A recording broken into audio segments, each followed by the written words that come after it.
अवघा जन ज्यांच्या पुढे नतमस्तक होतो त्या विठ्ठल बिरदेवाच्या कुशीत संयुक्त बिरदेव चौक पट्टण कोडोली यांच्या वतीने आयोजित केलेल्या मराठा संघराज्यातील इंदोरच्या महाराणी पुण्यश्लोक राजमाता अहिल्यादेवी होळकर यांच्या 300व्या जयंती उत्सवानिमित्त समस्त पुजारी धनगर समाज पट्टण कोडोली यांच्या वतीने आयोजित केलेला आजचा हा कार्यक्रम। या कार्यक्रमासाठी मंचावर उपस्थित असणारे सर्व सन्माननीय आणि मंचासमोर उपस्थित असणारे आपण सर्व सन्माननीय, इतिहास अनेकांच्या अभ्यासाचा विषय आहे, इतिहास अनेकांच्या व्यासंगाचा विषय आहे, इतिहास अनेकांच्या संशोधनाचा विषय आहे, इतिहास अनेकांच्या अस्मितेचा विषय आहे, इतिहास अनेकांच्या चेतनेचा प्रेरणेचा विषय आहे। इतिहास काही करू पाहण्याचा, करून दाखवण्याचा, काही घडवण्याचा, घडवू पाहण्याचा आशय आहे। इतिहास विसरणारी माणसं इतिहास घडवू शकत नाहीत आणि इतिहास घडवणारी माणसं इतिहास विसरू शकत नाहीत। हा सगळ्यात मोठा इतिहास आहे। खरं तर म्हणूनच वर्तमान काळामध्ये भूतकाळाच्या इतिहासाची पानं चाळावीत आणि महापुरुषांनी केलेल्या शौर्याचं, पराक्रमाचं स्फूर्तिगीत आपल्या उरात रुजवावं आणि भविष्य काळात वाटचाल करावी ही अपेक्षा असते। या अपेक्षेनंच खरं तर आजचा हा सोहळा या ठिकाणी आयोजित केलाय। परवा वर्तमानपत्रामध्ये एक जाहिरात आली होती, गेल्या 25 वर्षात ज्याच्या हातून एकही अपघात झाला नाही अशा ड्रायव्हरनी मुलाखतीला यावं। काही ड्रायव्हर मुलाखतीला आले, मुलाखती चालू झाल्या, पहिल्या ड्रायव्हरला विचारलं, काय हो गेल्या 25 वर्षात तुमच्या हातून एकही अपघात नाही? तो म्हटला अजिबात नाही, विषय नाही, प्रश्नच नाही, साक्षी पुरावे कागदपत्र सारं तपासलं, या माणसाच्या हातून गेल्या 25 वर्षात एकही अपघाताची नोंद नाही। मुलाखत घेणाऱ्याला आश्चर्य वाटलं, त्यानं विचारलं की गेल्या 25 वर्षात तुमच्या हातून एकही अपघात नाही? तो म्हटला विषयच नाही, फक्त गाडी एकदा ब्रेक फेल झाली म्हणून दरीत कोसळलो, पण बाकी कुठं टच नाही। त्याला म्हटले चला बाजूला। दुसऱ्याला विचारलं, गेल्या 25 वर्षात तुमच्या हातून एकही अपघात नाही? तो म्हटला अजिबात विषयच नाही, फक्त एक जण पुढनं येऊन माझ्या अंगावर आदळला तेवढंच काय ते, पण बाकी कुठं धक्का नाही। तिसरा आला, त्याला विचारलं, गेल्या 25 वर्षात तुमच्या हातून एकही अपघात नाही? विषय नाही, प्रश्नच नाही, साक्षी पुरावे कागदपत्र सगळं तपासलं, या ड्रायव्हरच्या हातून गेल्या 25 वर्षात एकही अपघाताची नोंद नाही। त्या मुलाखत घेणाऱ्याला पुन्हा आश्चर्य वाटलं, त्यानं न राहून विचारलं, गेल्या 25 वर्षात तुमच्या हातून एकही अपघात नाही, तुमच्या या यशाचं रहस्य काय? तसा समोरचा ड्रायव्हर शांतपणे म्हणाला, गेल्या 25 वर्षापूर्वी माझी गाडी जी मी एकदा गॅरेजला लावली परत बाहेरच नाही काढली। ज्यांच्या गाड्या गॅरेजला त्यांचा अपघात व्हायचा विषयच येत नाही, पण ज्यांच्या गाड्या गॅरेजला त्यांना आयुष्यात कधी ध्येयही गाठता येत नाही। ही सगळ्यात महत्वाची वस्तुस्थिती आहे। ध्येय गाठायचं असेल तर गाड्या रस्त्यावर आणाव्याच लागतील, आणि रस्ते म्हणले तर खड्डे ठरलेले, टक्के टोनपे ठरलेले, ऊन वारं वादळ पाऊस ही सगळी झुंज ठरलेली, ही सगळी झुंज जिंकणं ज्याला जमतं, हा सगळा संघर्ष सोसणं ज्याला जमतं, त्याला यश जिंकता येतं। तुमचा संघर्ष जेवढा मोठा तेवढी तुमची उंची मोठी असते। राजमाता अहिल्यादेवी होळकरांच्या वाट्याला संघर्ष एवढा मोठा होता की जोपर्यंत चंद्र सूर्य राहतील तोपर्यंत राजमाता अहिल्यादेवी होळकर आमच्या काळजामध्ये जिवंतच राहतील। खरं तर 350 वर्षापूर्वी छत्रपती शिवाजी महाराजांनी या मातेमध्ये स्वराज्य उभा केलं। हे रयतेचं राज्य होतं, लोककल्याणकारी राज्य होतं। स्वराज्याचं जोपर्यंत सुराज्य होत नाही तोपर्यंत त्या राज्याला अर्थ असत नाही, हे महाराजांनी स्पष्टपणे सांगितलेलं।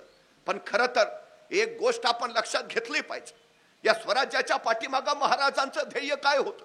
रयतेच्या डोईवर सुखाचं छत्र ठेवावं, सुखाचं छत्र ठेवावं, आणि महाराजांनी स्वराज्याची रचना त्या पद्धतीनं केली। महाराजांचा आदर्श पुढच्या काही पिढ्यांनी तसाच पुढे नेला। खरं तर एक गोष्ट फार महत्वाची आहे, आज उद्याचं भविष्य जर उज्ज्वल करायचं असेल तर आमच्यामध्ये सगळ्यात महत्वाचा गुण असायला हवा, तो म्हणजे जिज्ञासा। सगळ्यात महत्वाचा गुण आहे तो। पण दुर्दैवानं हल्लीच्या काळामध्ये आमच्या मुलांमध्ये हा गुणच दिसत नाही, ही आमची सगळ्यात मोठी अडचण आहे. म्हणजे साधा प्रश्न आहे. कधीतरी इथं जर कोणी शिक्षक असतील त्यांना विचार तर ते सांगतील की आमची हल्लीची मुलं प्रश्न विचारत नाहीत. प्रश्न न विचारायची दोनच कारण असतात. पहिलं कारण सगळं येतंय आणि दुसरं कारण काहीच येत नाही. प्रश्न विचारायचा इथं संबंधच उरत नाही. मला कधी कधी बरं वाटतं, बरं झालं ते सफरचंदाच्या झाडाखाली न्यूटनच बसला होता. नेमकं ते सफरचंद खाली पडलं आणि न्यूटनला प्रश्न पडला, सफरचंद खालीच का पडलं, आणि त्यातून गुरुत्वाकर्षणाचा शोध लागला. बरं झालं सफरचंदाच्या झाडाखाली न्यूटनच बसला होता. आपल्यातला एखादा बसला असता तर आणि पडला असतं सफरचंद खाली, काय प्रश्न पडला असता त्याला? बरं झालं मी असतानाच पडलं. दुसरा प्रश्न, बरं झालं आणखी कुणी नाही, अकेले अकेले खाएंगे. आणि जर एखाद्याला प्रश्न पडलाच सफरचंद खालीच का पडलं, आणि त्याने विचारलं वडिलांना, बाबा सफरचंद खाली का पडलं, बाबा म्हणणार खाना मुकाट्यानं का डोक्याला ताप देतो, हाय ते व्याप कमी आहेत का, संपला आमचा न्यूटन सफरचंदाच्या झाडाखालीच. पण ज्याच्याकडे जिज्ञासा आहे त्याला प्रश्न पडतात, ज्याला प्रश्न पडतात तो उत्तर शोधतो, जो उत्तर शोधतो त्याला माहिती मिळते, आणि ज्याला माहिती मिळते त्याला ज्ञान प्राप्त होतं. ही सगळ्यात महत्वाची गोष्ट आहे. ज्ञान प्राप्त व्हायचं असेल तर सगळ्यात महत्वाची गोष्ट अभ्यास. 350 वर्षापूर्वी छत्रपती शिवाजी महाराज यशस्वी झाले, याचं कारण जर काही असेल तर अभ्यास. अबे करे नावाचा फ्रेंच प्रवासी ज्यावेळी चौलच्या कार्यालयात पोहोचला, त्याला राजापूरच्या बंदरात जायचं होतं, पण पोहोचताना त्यांनी नुसता परवाना घेतला नाही, तर महाराजांच्या कार्यालयातल्या अधिकाऱ्याला पहिला प्रश्न विचारला, तुमच्या महाराजांचं सैन्य कमी, तुमच्या महाराजांचं सामर्थ्य कमी, तुमच्या महाराजांची संपत्ती कमी, तरी तुमचे महाराज प्रत्येक लढाईत यशस्वी होत आहेत, तुमच्या महाराजांच्या यशाचं कारण काय? आणि महाराजांचा अधिकारी म्हटला, आमच्या महाराजांच्या यशाचं कारण एकच, अभ्यास, प्रचंड अभ्यास, विलक्षण अभ्यास. धर्मशास्त्र, अर्थशास्त्र, नीतिशास्त्र, समाजशास्त्र, राज्यशास्त्र, इतिहास महाराजांना तोंडपाठ, आणि भूगोल जणू राजांच्या नजरेत साठवलाय. अभ्यास हेच महाराजांच्या यशाचं कारण आहे. दुसरा प्रश्न त्या आंबेडकरने विचारला, तुमचे महाराज हे सगळं करतायत, पण तुमच्या महाराजांचं ध्येय काय आहे? आणि महाराजांचा अधिकारी म्हणाला, आमच्या महाराजांचं ध्येय एकच, तंजावर ते पेशावर पर्यंत आणि सिंधू नदीपासून कावेरीच्या संगमापर्यंत अखंड स्वराज्य निर्माण करायचं, आणि या स्वराज्यावर भगवा डौलानी फडकावत ठेवायचा, हे आमच्या राजांचं ध्येय आहे. काय ध्येय आहे? अहद तंजावर, तहद पेशावर, सिंधू नदीपासून बंगालचा उपसागर, अखंड साम्राज्य. छत्रपती शिवाजी महाराजांचं हे ध्येय होतं. छत्रपती शिवाजी महाराजांच्या नंतर छत्रपती संभाजी महाराजांनी स्वराज्य विस्तार केला. छत्रपती संभाजी महाराजांच्या नंतर छत्रपती शाहू महाराज, राजाराम महाराजांनी स्वराज्याचा विस्तार केला.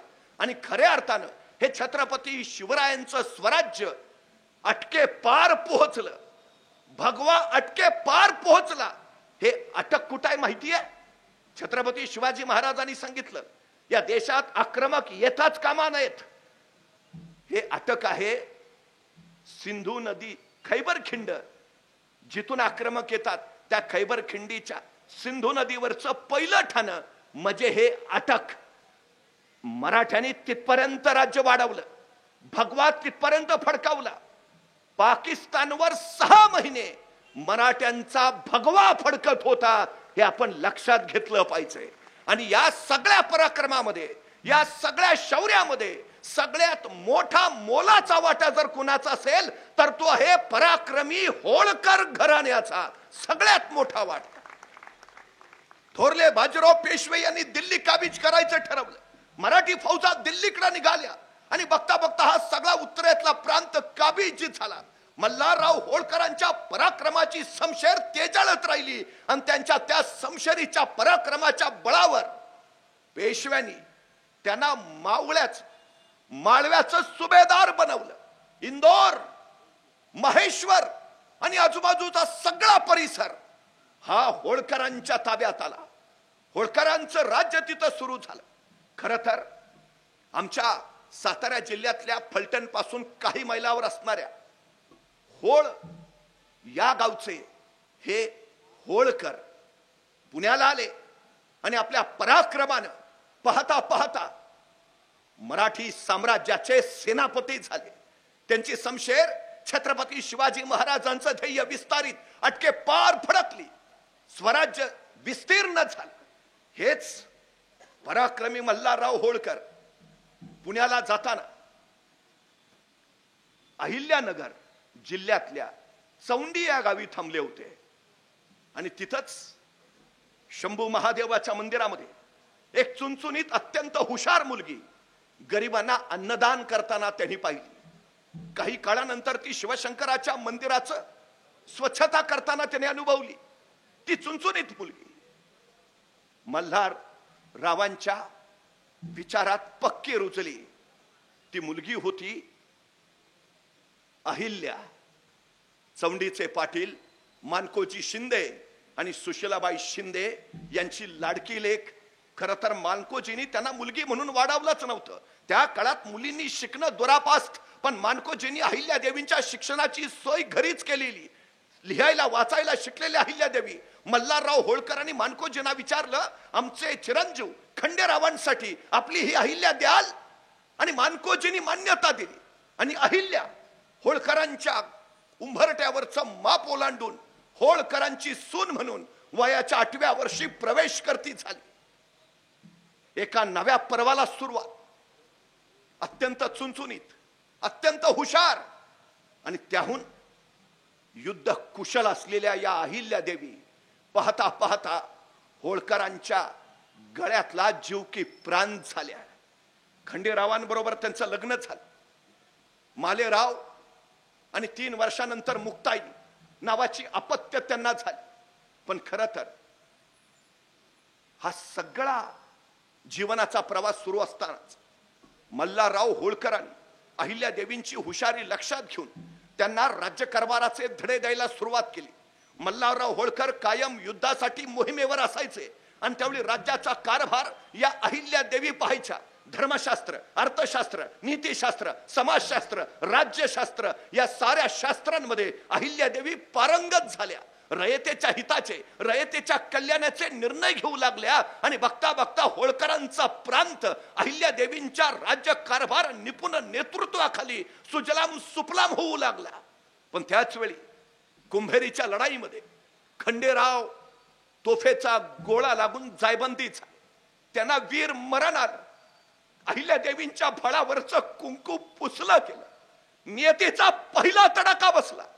तत्कालीन काळात पती बरोबर सती जाण्याची पद्धत. अहिल्यादेवी निघाल्या आणि त्याच वेळी मल्हारराव होळकर वडिलकीच्या नात्यानं जवळ आले.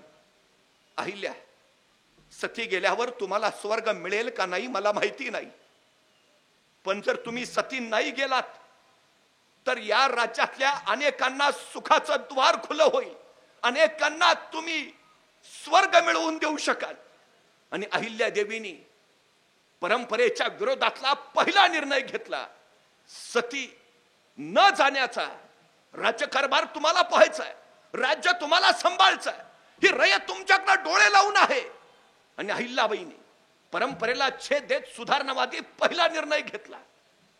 पण राज्य विस्तारत असताना, राज्याचा कारभार चालू असतानाच पुन्हा आणखी एक घटना घडली. 1766 ला मल्हारराव होळकरांचं निधन झालं. अहिल्याबाईंच्या जीवनावर झालेला सगळ्यात मोठा तडाखा होता. मालेराव माळव्याच्या गादीवर आले. आता राज्य सुस्थितीत चालेल असं वाटत असतानाच अवघ्या 1 वर्षाच्या आत अहिल्याबाईंचे पुत्र मालेरावांचंही निधन झालं. पुन्हा नियतीचा फटका बसला. एखाद्या व्यक्तीनं दुःखाचे फटके सोसावेत तर किती सोसावेत. पतीचं निधन, पित्यासारख्या सासऱ्याचं निधन, पुत्राचं निधन, आजूबाजूची सगळी जवळची माणसं सहज अशी डोळ्यात देखत निघून जायला लागली. आयुष्य म्हणजे सापशिडीचा खेळ. वर आलो आलो वाटत असतानाच कधी साप गिळून पुन्हा पहिल्या जागी आणून ठेवेल याचा नेम नाही. या संकटांशी लढणं, या संकटांशी भिडणं आणि संकटांना सामोरं जात आपलं नव्हे इतरांचं आयुष्य सुजलाम करणं, हेच तर खऱ्या अर्थानं जगणं. हे पुण्यश्लोक अहिल्यादेवी होळकरांनी आपल्या जगण्यातनं दाखवून दिलं. स्वतःचं दुःख कुरवाळत त्या बसल्या नाहीत. माझ्यावर केवढा मोठं दुःख म्हणून त्या रडत बसल्या नाहीत. हजारो जणांच्या अश्रू पुसायची जबाबदारी माझ्यावर आहे. अहिल्यादेवी रयतेचे अश्रू पुसत राहिल्या. आणि संकट ती एकटी येत नाहीत, येताना आपले सगळे नातेवाईक घेऊन येतात. मल्हारराव होळकरांचं निधन झालं, मालेरावांचं निधन झालं, आता राज्यावर दुःखाचा डोंगर. आणि त्याच वेळी अहिल्यादेवी होळकरांचाच दिवाण गंगाधर यशवंत चंद्रचूड, ज्यांना गंगोबा तात्या म्हटलं जायचं, त्यांनी एक वेगळाच डाव आखला. अहिल्यादेवी कारभार कशा करणार? त्या तर स्त्री आहेत, त्यांच्याकडे राज्याची धुरा देऊन कसं चालेल? कुणीतरी पुरुष राज्याची धुरा सांभाळायला हवा. अहिल्याबाईंच्या कर्तृत्वावर प्रश्नचिन्ह निर्माण केलं जाऊ लागलं. पुण्यापर्यंत सगळं गेलं. अहिल्यादेवी मात्र ठाम होत्या, राज्यकर्ते म्हणून राज्य चालवायला मी सक्षम आहे, मग दुसऱ्या कुणाच्या हाती ही धुरा का द्यावी? त्यांनी पेशव्यांना हे पटवलं, समजावून सांगितलं, माझं राज्य मी सांभाळेन. पण तरीही गंगोबा तात्यांनी खेळ केलाच. राघोबा दादांशी संधान साधलं आणि त्यांना सांगितलं, इंदोर काबीज करायचं असेल, इंदोर कब्जात घ्यायचं असेल तर नामी संधी आहे, आपण त्वरित हालचाल करावी आणि इंदोर आपल्या ताब्यात घ्यावं. आपल्या सासऱ्याच्या, पतीच्या, पुत्राच्या निधनानं व्याकुळ झालेल्या अहिल्यादेवी त्यांनी माळव्याचे सरसेनापती म्हणून तुकोजी होळकरांची नेमणूक केलेली. तुकोजी होळकरांना या सगळ्या डावाची कल्पना आली. त्यांनी पुण्यश्लोक अहिल्या मातांना सांगितलं. पुण्याहून राघोबा दादा इंदोर काबीज करायला निघालेत. आणि संतापलेल्या अहिल्यादेवींनी राघोबा दादांना खरमारीत पत्र पाठवलं, तुम्ही मला बाई समजून जर अबला मानत असाल तर ती तुमची सगळ्यात मोठी चूक आहे. जर हातात भाला घेऊन मी रणांगणात उतरले तर हत्तीच्या पायाला बांधून इंदोरात तुम्हाला फिरवेन. एखादा माणूस दुःखात बुडालाय तर त्याला आणखी बुडवावं असा तुमचा दुष्ट हेतू. पण याद राखा, तुमची गाठ मल्हारराव होळकरांच्या सुनेशी आहे, अहिल्यादेवी होळकरांशी. आणि एक गोष्ट लक्षात ठेवा, मी असंख्य स्त्रियांची फौज तयार करून ठेवली आहे. तुम्ही चालून येताय, या, तुमचं स्वागत आहे. माझ्या महिलांची फौज तुमच्या सैन्याशी मुकाबला करेल, खासे मी जातीनं रणात उतरेन. पण लक्षात घ्या, आमचा पराभव झाला तर आमचं काहीच बिघडणार नाही. पण जर तुमचा पराभव झाला तर बाईच्या हातून पराभव झाला अशी नामुष्की तुम्हाला पत्करावी लागेल. आणि तुम्ही जिंकलात तर बाईला हरवण्यात मर्दुमकी कसली? तुमच्या त्या पराक्रमाचे पोवाडे सुद्धा कोणी गाणार नाही. विचार करा, आम्ही युद्धाला तयार आहोतच. अहिल्यादेवींचं हे पत्र राघोबा दादांना मिळालं आणि राघोबा दादा घाबरले. त्यांनी लगेच अहिल्यादेवींना कळवलं, नाही नाही नाही नाही, मी आक्रमण करायला कुठला येतोय? तुमच्यावर एवढं मोठं दुःख कोसळलंय, मी तुमचं सांत्वन करायला येतोय, सदिच्छा भेट घ्यायला येतोय. अहिल्यादेवी म्हणाल्या, त्यासाठी येत असाल तर जरूर या, तुमचं स्वागत आहे. आणि राघोबा दादा युद्धाचा पवित्रा सोडून अक्षरशः सांत्वनपर भेटीला आले. अहिल्यादेवीने त्यांचं प्रचंड मोठं स्वागत केलं. पण हा त्यांचा सगळ्यात मोठा करारीपणा होता, हा त्यांचा सगळ्यात मोठा कणखरपणा होता. खटास खट आणि नटखटास नटखट हा स्वभाव अहिल्यादेवींनी राज्यकारभारात बाळगलाच. मित्र म्हणून याल, स्वागत आहे. शत्रू म्हणून याल, हातापायी धड जाणार नाही. ही स्पष्ट भूमिका अहिल्यादेवींची होती, स्पष्ट भूमिका. पण या सगळ्याचा कळीचा नारद होता तो गंगोबा तात्या. त्यांना वाटलं तर आपलं काही खरं नाही. त्यांनी सरळ घोषणा केली, आता मी संन्यास घेतोय. अहिल्यादेवी म्हटल्या, जरूर घ्या, तुम्ही संन्यासच घेतला पाहिजे. त्यांना असं वाटलं की संन्यास घेतल्यावर आपल्याला इथून बाहेर पडता येईल आणि आपली सुटका होईल, आपली शिक्षा वाचेल. अहिल्यादेवी म्हटले अडचण नाही, घ्या संन्यास घ्या. त्यांनी संन्यासही घेतला आणि मग ते आले, आता मी भारत भ्रमणाला जावं म्हणतो. अहिल्यादेवी म्हटल्या भारत भ्रमण कसले करता, संन्यास घेतलाय ना, तुमची इथंच व्यवस्था करते. आणि दुसऱ्या दिवशी गंगोबा तात्या कैदेत पडले. वाट अडवणाऱ्यांची वाट लावल्याशिवाय माघारी फिरायचं नाही, हा कणखरपणा अहिल्यादेवींच्या मध्ये होताच होता. ही सगळ्यात मोठी वस्तुस्थिती आहे. आताच्या पिढीनं खरं तर तो कणखरपणा घेतला पाहिजे. सगळ्यात महत्वाची गोष्ट आहे, एक विलक्षण स्त्री संपूर्ण राज्य तर सांभाळतेच, विलक्षण कारभार करते, रयतेच्या डोईवर सुखाचं छत्र ठेवते, शिवछत्रपतींना अपेक्षित असणाऱ्या स्वराज्याचं सुराज्यात रूपांतर करते. हे विलक्षण आहे, हे विलक्षण, हे साधं नव्हे. अत्यंत कठोर आणि न्यायनिष्ठूर असलेल्या अहिल्यादेवी, तिथं कुणाची त्यांनी कधी गय केली नाही. मालेराव स्वतःचे पुत्र रथातून निघाले होते. त्यांचा रथ वेगानं दौडत होता, पाठीमागून अहिल्यादेवींचा रथ. पण वेगानं दौडणाऱ्या मालेरावांच्या रथापुढं अचानक एक गाय आणि तिचं वासरू आलं. गाय पुढं निसटली, पण वासरू मात्र रथाखाली गेलं आणि तो रथ बेगमानपणे त्या वासराला चिरडून पुढं गेला. ते वासरू तडफडत तिथंच मरण पावलं. मालेरावांचा रथ न थांबता पुढे निघाला. पाठीमागून अहिल्यादेवींचा रथ येत होता. ते मृत झालेलं वासरू त्यांनी पाहिलं. त्याच्या आसपास घोटाळणारी ती आई नावाची गायी त्यांनी अनुभवली आणि आसपास चौकशी केली. कुणी केलं हे कुणी केलं? आणि आसपासच्या लोकांनी सांगितलं, आपलेच पुत्र होते मालेराव, त्यांच्या रथाखालीचे वासरू चिरडला गेलं. संतापल्या अहिल्यादेवी महालात आल्या. मालेरावांच्या सुनेला बोलावलं आणि त्यांना विचारलं, जर एखाद्या मुलाला त्याच्या आई समोर ठार मारला असेल तर त्याला काय शिक्षा द्यावी? आणि मालेरावांच्या पत्नी म्हणाल्या, त्या माणसाला त्याच जागी तसाच मृत्यू द्यावा. आणि अहिल्यादेवींनी दरबार भरवला. दरबारात मालेरावांना उभा केलं. तुम्ही एका वासराचा जीव घेतलात, तुमची शिक्षा हीच, वासरासारखाच तुम्हालाही मृत्यू दिला जाईल. काय ज्ञानिष्ठुरपणा असेल. सगळा दरबार सांगत होता, मालेरावांची पहिली चूक म्हणून माफ करा, राणी सरकार, शिक्षा नको. पण एका न्यायनिष्ठुर राज्यकर्तीनं हे ऐकलं नाही. ज्या ठिकाणी वासरू मरण पावलं त्याच ठिकाणी हात पाय बांधून मालेरावांना ठेवलं गेलं. रथ सज्ज ठेवला. वासराच्या अंगावर जसा रथ गेला, मालेरावांच्या अंगावरनं तसाच रथ जाईल. पण रथ चालवायलाच कुणी तयार होईना, कुणीच तयार नाही. आपल्या राजांवर कसा कुणी वार करेल, रथ चालवेल? शेवटी कठोर अहिल्यादेवी स्वतः रथात बसल्या आणि त्या रथाखाली आपल्याच पुत्राला चिरडण्याची शिक्षा देण्यासाठी निघाल्या. रथ पुढे जाणार तोपर्यंत अचानक ती गायी, जिचं वासरू मरण पावलं होतं, ती गायी सरळ मालेराव आणि रथाच्या मध्ये येऊन उभा राहिली. ती रथाला पुढे जाऊच देईना.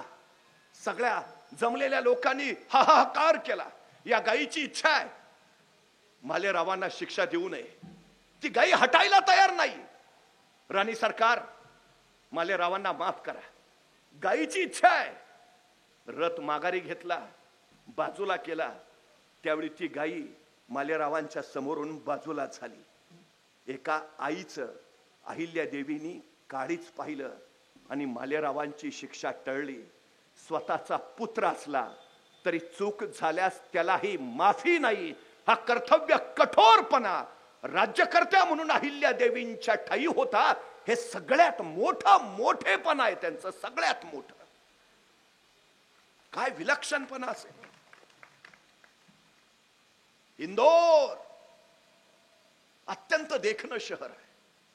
होळकरांच्या कर्तृत्वाने उभा राहिलेलं, त्यांच्या कार्यानं पावन झालेलं. पण आपल्या सगळ्या जीवलगांच्या मृत्यूनंतर पुण्यश्लोक अहिल्यादेवींनी इंदोर मधली आपली राजधानी बदलली आणि ती माहेश्वरला नेली. माहेश्वर भगवान शिवशंकराचं पवित्र स्थान. आणि माहेश्वरला त्यांनी आपली राजधानी बनवली. मोठमोठाले प्रसाद बांधले, वाडे उभारले, अनेक वास्तू तिथं त्यांनी उभा केल्या. शंभू महादेवाचं मंदिर उभा केलं. खरं तर माहेश्वर वसवलं, सजवलं, नटवलं. माहेश्वर हे विणकरांचं शहर मानलं जातं. ती वस्त्रोद्योगाची नगरी आहे. पण आज अखंड भारतामध्ये नव्हे, भारताच्या बाहेर माहेश्वरच्या साड्या प्रसिद्ध आहेत. तो वस्त्रोद्योग उद्योग जर कुणी वाढवला असेल तर तो पुण्यश्लोक अहिल्याबाई होळकरांनी. अनेक कलाकार, अनेक कारागीर, अनेक साहित्यिक, अनेक विचारवंत तिथं आणून त्यांनी वसवले आणि सगळ्या क्षेत्रांची राजधानी म्हणून माहेश्वर त्यांनी उभा केली. केवढं प्रचंड कार्य असेल, केवढं प्रचंड कार्य. खरं तर त्या काळामध्ये अनेक कर असायचे. त्यांनी अनेक करांमध्ये सवलती दिल्या.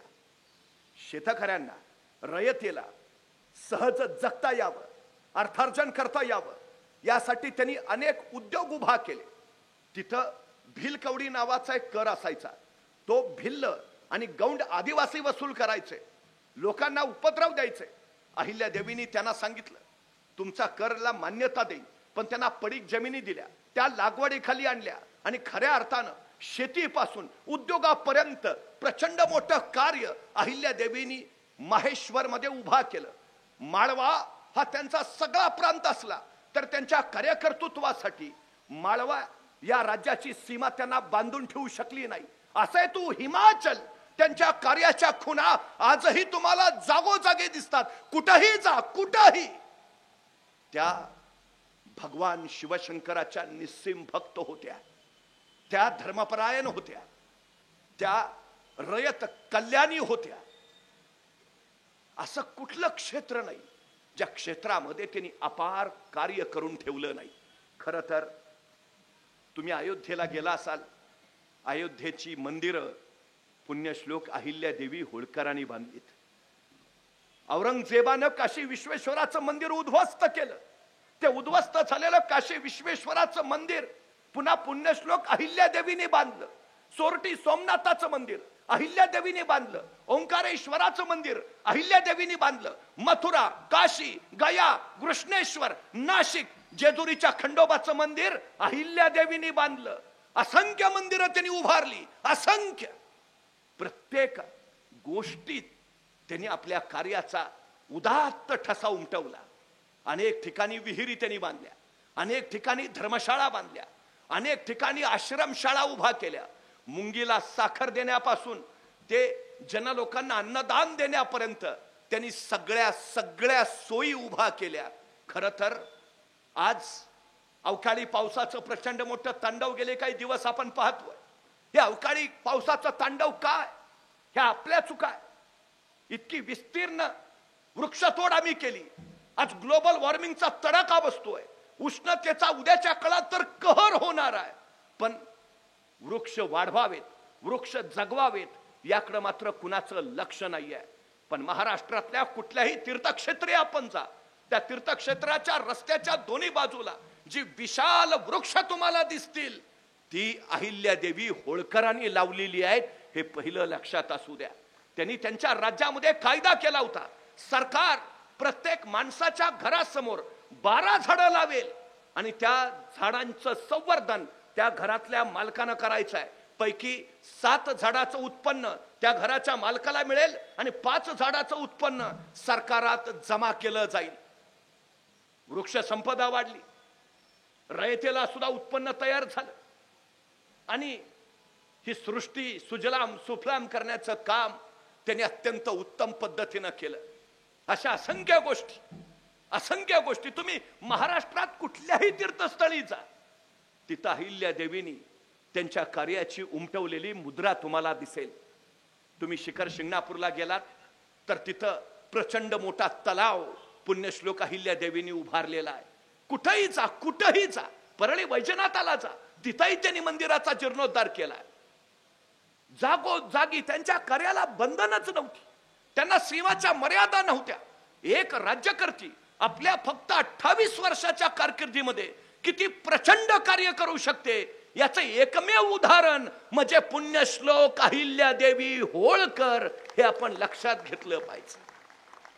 अफाट आणि अफलात. तदनंतर इतकी राज्य आली, इतकी सरकार गेली, पण पुण्यश्लोक अहिल्या देवीने इतकं कार्य नंतर कुणालाही साधता आलं नाही.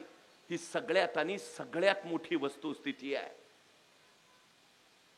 सगळ्या क्षेत्रांचा विलक्षण अभ्यास, अर्थशास्त्रावर प्रचंड प्रचंड आधिपत्य, प्रचंड धर्मपरायण, त्यांची चर्चा चोहोबाजूला इतकी वाढू लागली की पुण्याच्या राघोबादादांच्या पत्नी आनंदीबाई त्यांना क्षणभर हेवा वाटायला लागला. ह्या कोण आहेत? त्यांची एवढी चर्चा का? माझ्यापेक्षा देखणे आहेत का? माझ्यापेक्षा सुंदर आहेत का? काय आहे त्यांच्याकडं? म्हणून सगळ्या देशभर त्यांची चर्चा चालू आहे. या आनंदीबाईंनी त्यांच्या एका दासीला पुण्यश्लोक अहिल्यादेवींकडे पाठवलं. जा बघून तरी ते कशा आहेत, त्या माझ्यापेक्षा सुंदर देखण्या कशा आहेत, का त्यांची चर्चा आहे. ती दासी अहिल्यादेवींकडे गेली. अहिल्यादेवींचं सगळं तिनं निरीक्षण केलं. ती परत आली आणि आनंदीबाईंनी उत्सुकतेने विचारलं, काय ग काय, कशा आहेत अहिल्यादेवी? देखणे आहेत का? खूप सुंदर आहेत का? तशी ती दासी म्हणाली, तशा त्या दिसायला बऱ्या आहेत, पण रंगानं काळ्या सावळ्याच आहेत.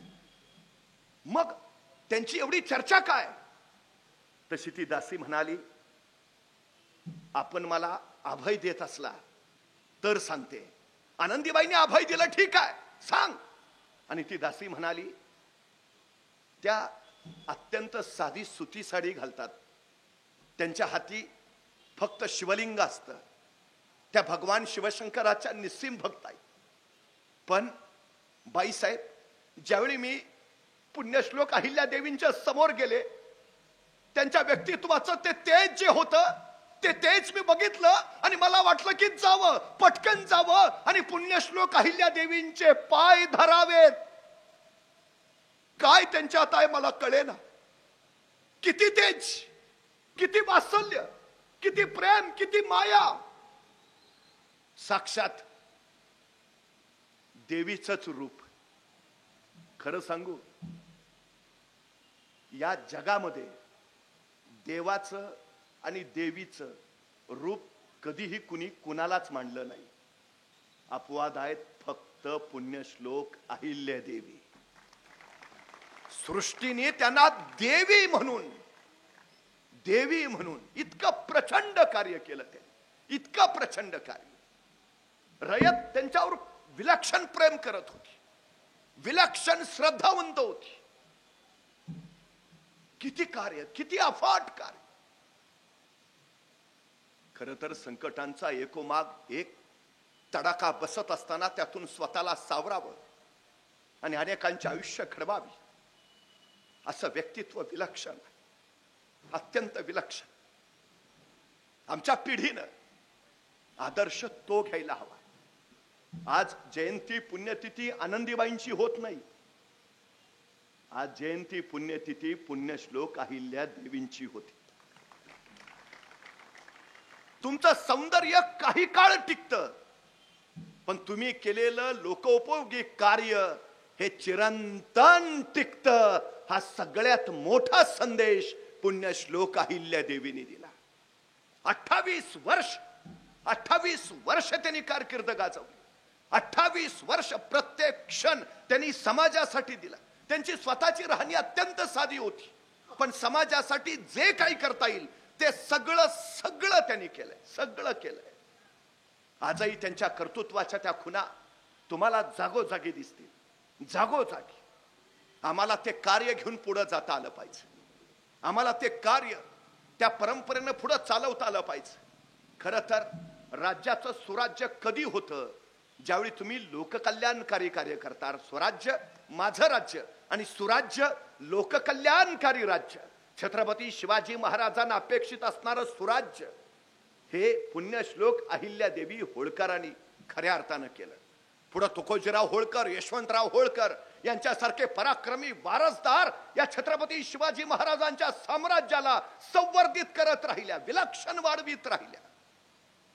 एकीकडे पराक्रम, शौर्य, तशा वात्सल्यपूर्ण असलेल्या अहिल्यादेवी. पण मनरूप सिंग नावाच्या दरोडेखोरला सुद्धा त्यांनी फाशीची शिक्षा सुनावली होती.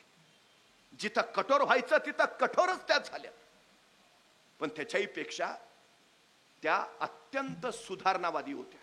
त्या काळात आपली कन्या मुक्ताई, तिचं लग्न करायचं आहे. तत्पूर्वी त्यांनी स्वयंवर घोषित केला. आणि स्वयंवरात काय सांगितलं? तिथंही प्रजेची काळजी, तिथंही राज्याची काळजी. चोर, दरोडेखोर, डाकू राज्यात हाहाकार माजवत होते. आपल्या पुत्रीच्या स्वयंवरात त्यांनी घोषणा केली, जो कुणी चोर, दरोडेखोर, डाकू यांचा बंदोबस्त करेल त्याला मी माझी कन्या देईन, भले तो कुठल्याही जातीपातीचा असू दे.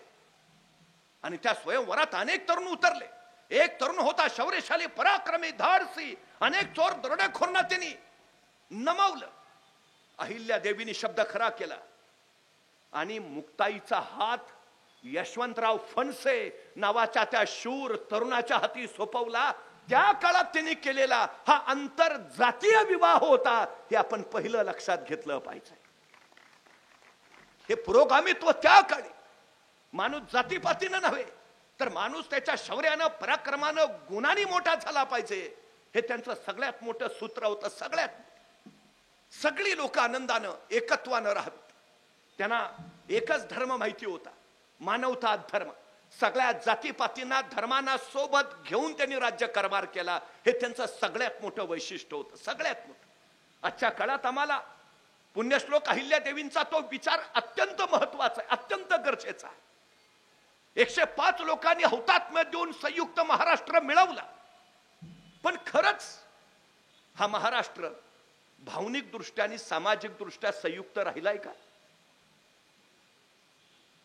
आमचं एकत्व आहे, एकात्म आहे. ते असतं तर जाती जातीत भिंती उभा राहिल्या नसत्या, जाती जातीत दरी पडल्या नसत्या. यांच्या कार्यक्रमाला ते नाहीत, त्यांच्या कार्यक्रमाला हे नाहीत.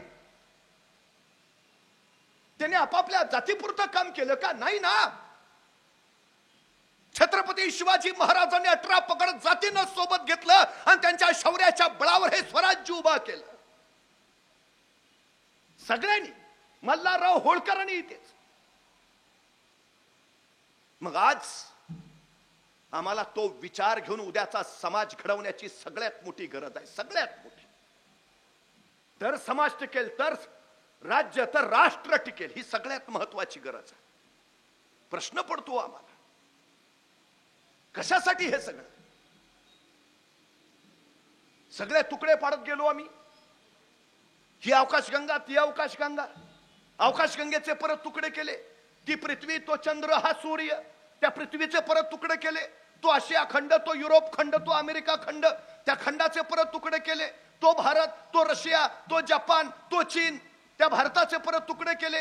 हे राज्य, ते राज्य, तुझं राज्य, माझं राज्य. राज्याचे परत तुकडे केले. हा जिल्हा, तो जिल्हा, तुझा जिल्हा, माझा जिल्हा. जिल्ह्याचे परत तुकडे केले. हा तालुका, तो तालुका, तुझा तालुका, माझा तालुका. तालुक्याचे परत तुकडे केले. हे गाव, ते गाव, तुझं गाव, माझं गाव. गावाचे परत तुकडे केले. खालची आळी, वरची आळी, ह्यो पार, त्यो चौक. त्या आळीचे परत तुकडे केले. तुझा चौक, माझा चौक. चौकाचे परत तुकडे.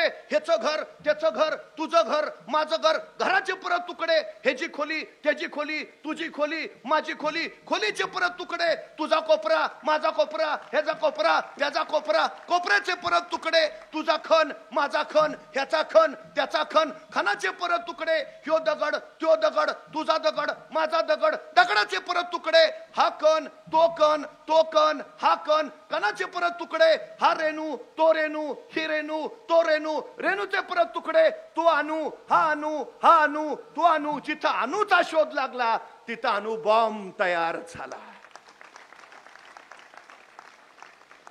तुम्ही तुकड्यात जाल, विनाशाकडे जाल.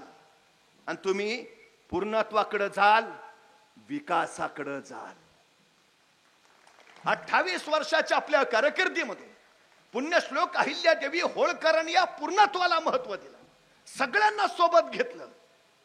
आणि माळवा प्रांताचा नव्हे, असे तो हिमाचल, जिथं जिथं गरज भासेल तिथं तिथं त्यांनी कार्य उभा केलं. त्यांनी हा विचार नाही केला माझा प्रांत माळवा आहे, मी जेजुरीत कसं काय मंदिर उभा करू, मी नाशिकच्या मंदिराचा कसा जीर्णोद्धार करू, मी तिथं धर्मशाळा कशी उभारू, तिथं आश्रमशाळा का काढू, तिथं विहीर कशाला, ह्यांना तलाव कशाला, मी माझ्या राज्यापुरतं बघते ना. नाही, सगळी माझी आहेत, सगळी माझी आहेत. हा आपलेपणाचा जो विचार आहे ना, जो पुण्यश्लोक अहिल्यादेवी होळकरांनी आम्हाला दिला, तो विचार घेऊन आम्हाला पुढे गेलं पाहिजे. हे सगळ्यात आणि सगळ्यात महत्वाचं आहे.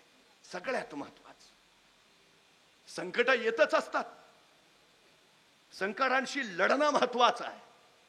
प्रत्येक संकटापासून पळून न जाता संकटांशी भिडणं आणि त्याच्यावर विजय मिळवणं हे सगळ्यात महत्वाचं. कुणाच्याही आयुष्यात आली नसतील अशी संकट अहिल्यादेवींच्या आयुष्यात आलीत, अहिल्यादेवींच्या. पण त्या कुठेही निराश होताना दिसल्या नाहीत, खचलेल्या अजिबात दिसल्या नाहीत, विवश नाही, विषयच नाही.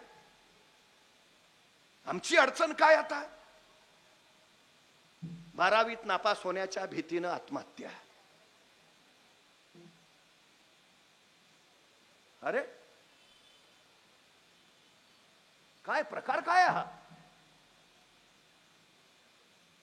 कुणाला एखाद्याला विचारलं, काय बाबा असं झालं? आमची परिस्थिती नव्हती हो. तू गप. मला भयान राग येतो असल्या माणसांचा.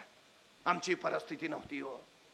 परिस्थिती माणसाला घडवती नाही आणि परिस्थिती माणसाला बिघडवती नाही. माणूसच परिस्थिती घडवतो आणि माणूसच परिस्थिती बिघडवतो. ही सगळ्यात मोठी वस्तुस्थिती आहे.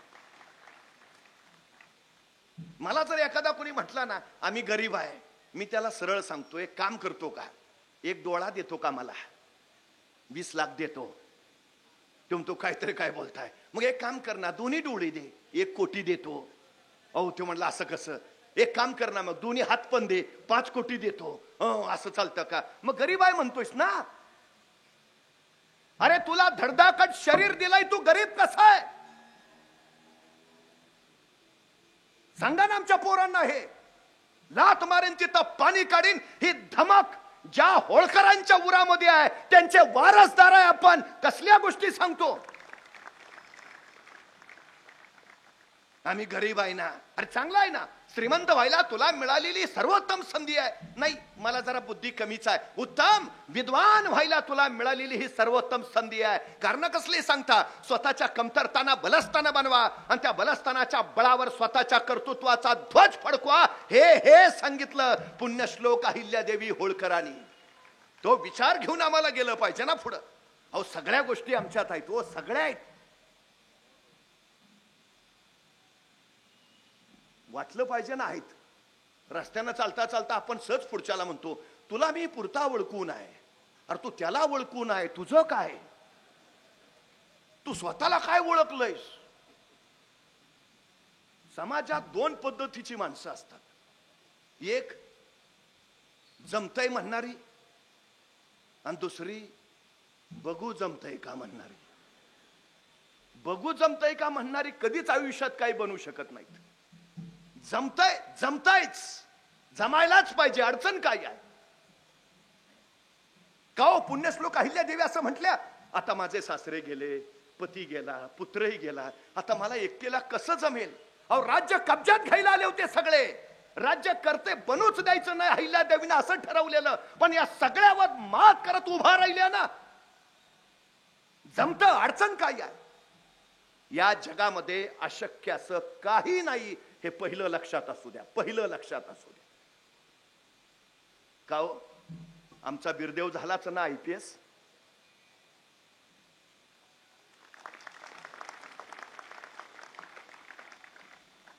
जमतय ना. अडचण काय आहे? सगळ्यात महत्वाची गोष्ट विश्वास, स्वतःवरचा विश्वास सगळ्यात महत्वाची गोष्ट आहे. तुमच्या मना इतकं या जगात दुसरं सामर्थ्यशाली काही नाही, काही नाही. कशाचं बळ होतं हो पुण्यश्लोक अहिल्यादेवींच्या पाठी? भगवान शिवशंकराच्या निस्सीम भक्त होते. निस्सीम. तो शिवशंकर पाठीशी आहे. जे करेन ते उत्तमच. माझ्या भगवंताला आवडेल तेच. चुकीचं काही करायचंच नाही. मग अडचण कसली येते? काहीच नाही. उत्तमच करायचंय ना सगळं. मनावर विश्वास आहे त्यांचा, प्रचंड विश्वास. सामर्थ्य मनातून येतं, दुसरं काही नाही. मला चांगलंच करायचंय, चांगलंच होणार. वाईट करायचंय, तुमचं पहिलं वाईट होणार. सगळ्यात महत्वाची गोष्ट आहे. सगळ्यात. पराभव पहिल्यांदा रणात होत नाही, पराभव पहिल्यांदा मनात होतो. जी माणसं मनानं पराभूत असतात रणात जिंकूच शकत नाहीत, आणि जी माणसं मनानं जिंकलेली असतात रणात पराभूतच होऊ शकत नाहीत. ही सगळ्यात मोठी वस्तुस्थिती. मन मन महत्वाचं. मन, ज्यांनी मन जिंकलं त्यांनी रण जिंकलं. एका कैद्याला मृत्यूदंडाची शिक्षा दिली. आता पूर्वी मृत्यूदंड फासावर देऊन द्यायचे, पण काही शास्त्रज्ञांना प्रयोग करायचे होते. त्यांनी न्यायमूर्तींना विनंती केली, या कैद्याला फासावर देऊन मारण्यापेक्षा याला विषारी सर्पाचा दंश देऊन मारूया. न्यायमूर्ती म्हणले कसंही करा, मृत्यूदंडच द्यायचा आहे. त्या कैद्याला त्याच दिवशी सांगितलं, परवा दिवशी सकाळी 11 वाजता तुला विषारी सर्पाचा दंश करून आम्ही मृत्यूदंड देणार आहे. त्या क्षणापासून त्या कैद्याच्या मनात एकच विचार, आपल्याला विषारी सर्पाचा दंश होणार आणि आपण मरणार.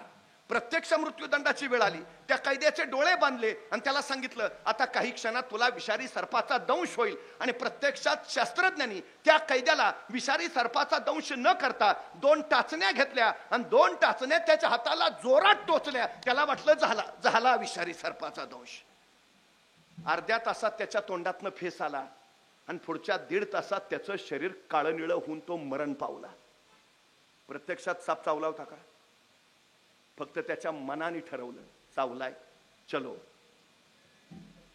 तुमचं मन सगळ्यात महत्वाचं आहे. मन, मनाचं सामर्थ्य तुमच्यात असेल ना, या जगात तुमचा कुणी पराभव करू शकत नाही. मी वारंवार सांगतो, तुम्हाला जगात दुसरा कुणीच बंधनं घालू शकत नाही, कुणीच मर्यादा घालू शकत नाही, कुणीच तुमचा पराभव करू शकत नाही. या जगात फक्त तुमचा पराभव तुम्हीच करू शकता, दुसरं कुणी नाही. आणि या जगात तुम्हाला विजयी फक्त तुम्हीच करून देऊ शकता, दुसरं कुणी नाही, अजिबात नाही. कोण होतं अहिल्यादेवींच्या सोबत? नाही ना कोण.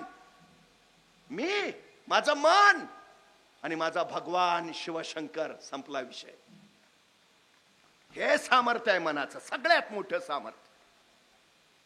हे सामर्थ्य घ्या ना. कारण कसली सांगता? आमच्यात सगळ्या गोष्टी आहेत, सगळ्या क्षमता आहेत आमच्यात.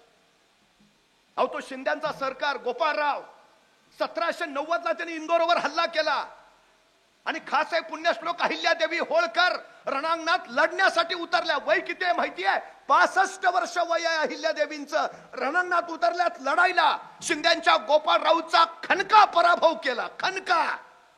65 वर्षाच्या आहेत. कसं लढू? आता जमेल का? सवालच नाही. जमणार. पराभव. नादाला लागलं नाही परत कोण.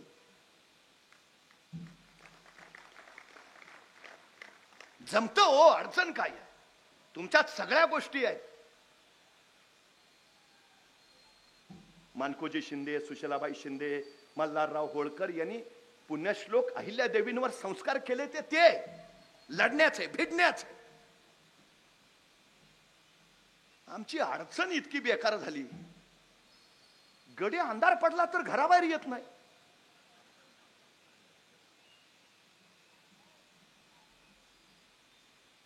कशाची काय मला, मी नेहमी सांगतो, आई असते घरात, लहान पोर असतं, आई स्वयंपाक करत असते. आईची नजर चुकून ते पोर हळूच अंधाराच्या दिशेनं झेपावतं. तेवढ्यात आईचं लक्ष जातं आणि आई म्हणते, ए नको जाऊ, अंधारात भाऊ असतो, नाही जायचं. ते पोरग तिथनच आईकडे बघतं. आई म्हणते, नाही ह, अंधारात भाऊ असतो, नको. ते परत थांबतं. आई परत स्वयंपाकाला लागते. आईचं लक्ष नाही बघून ते पोरग परत अंधाराकडे झेपावतं. आई संतापते, ए सांगितलं नाही जायचं, अंधारात भाऊ असतो, नको जाऊ. पोरग परत थांबतं. आई परत स्वयंपाकाला लागते. आईचं लक्ष नाही बघून ते पोरग परत अंधाराकडे झेपावतं.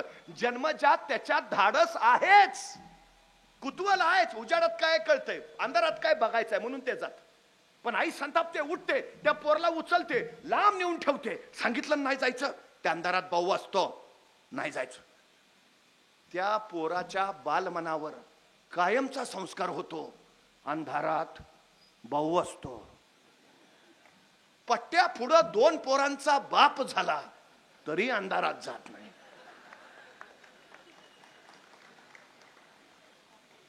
दोष कुणाचा आहे? बर मला सांगा, एवढ्या संख्येनं तुम्ही बसलाय, कधी कुणी भाऊ बघितलाय का? मग नसलेला भाऊ कशाला डोक्यात घालायचा? मग एखादं पोरगो काय करायला गेलं, अवघड आहे. ते म्हणते खरंच होय, सांगतो ना, ऐक. काय काय पट्टे तर असे भेटले मला, ते पुढच्याला सांगतात कुठे निघालाय सायन्सला. हे नक लय अवघड, शो शाळेतच गेला नाही.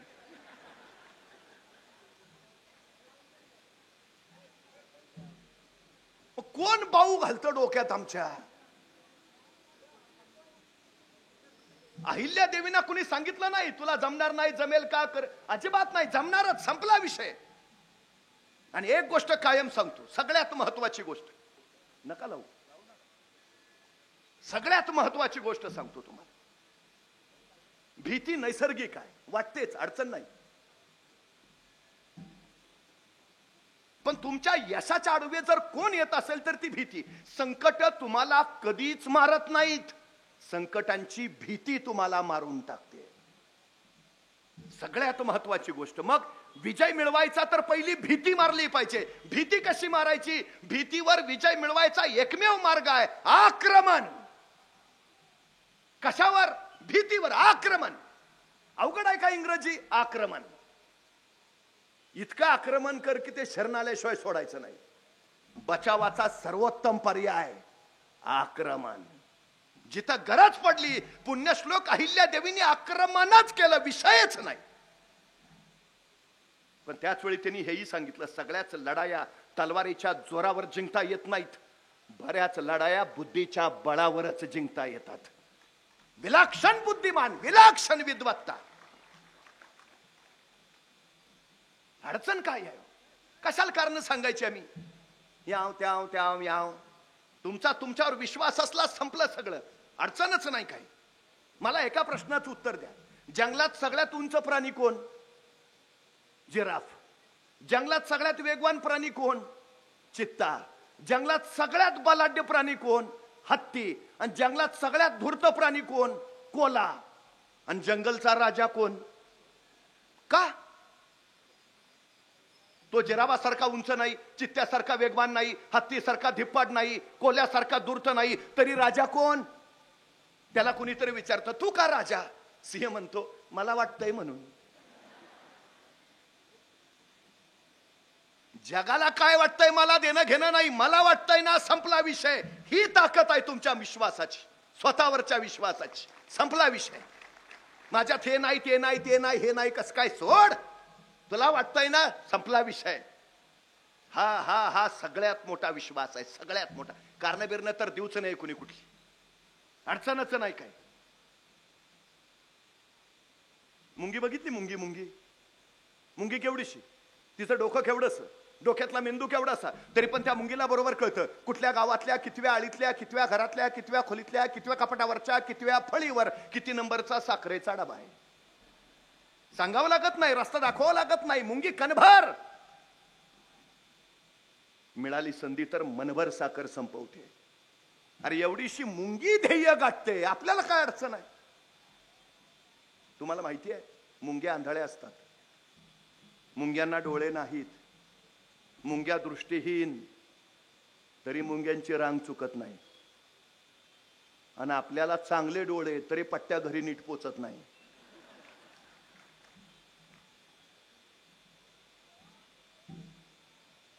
रस्त्यानं मुंगी निघाली एखादी, तिला जाऊ द्यायचं नाही, वाटेत काठी टाका. काठी आली मुंगी वाट बदलत नाही, माघारी तर अजिबात फिरत नाही, सरळ त्या वाट काठीवर चढते आणि पुढे निघून जाते. जाऊ द्यायचं नाही. दगड ठेवा वाटेत, वाटेत दगड ठेवला, मुंगी वाट बदलत नाही, माघारी तर अजिबात फिरत नाही, सरळ दगडावर चढते, स्वतःची उंची वाढवून घेते आणि पुढे निघून जाते.